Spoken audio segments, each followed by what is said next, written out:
Hi everybody, welcome back. Okay, today, since we're in the month of February 2024, I did want to speak about a topic that, I've covered in prior videos as far as referring to when we are in alignment and we're centered and balanced within. We end up being like the master of our situation, right? Master of our life, our path forward. Because when we are in control of our emotions and are centered and balanced, there's nothing that we can't handle, right?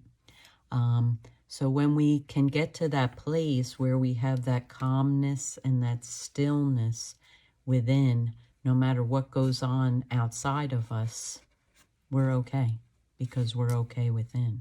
And what's within shows itself in our experience, right? So, I can probably reference a personal experience. I've been gone from YouTube for a little bit because my mom passed away, which was a very difficult situation. She was in the hospital for a couple of months and passed in the hospital as a result of treatment that she received.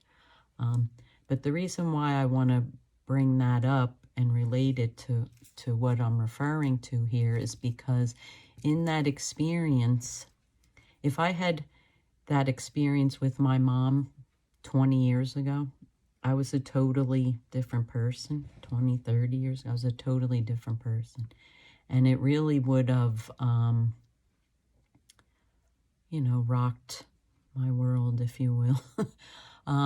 Not that it's not devastating now or upsetting, and it is to some degree, but also I have mastered my inner landscape, my inner dialogue. So I walked through this process, very hard, difficult process. I walked through it centered and balanced, and I was able to transcend it, if you will, to where I was okay, and I was there to help her and to help her be okay to some degree with what she was experiencing. So not to say that I know everything. I don't. I'm just sharing what my experience is in hopes that it resonates with someone or that someone else could benefit from it. But as an example, I'll give you, when she was in the hospital, I would play, towards the end, she wasn't conscious, but I would play music, which we always did together. Every day I was there, and I would sing to her and hold her hand. And her, eyelashes would twitch a little bit, so I knew that she heard me.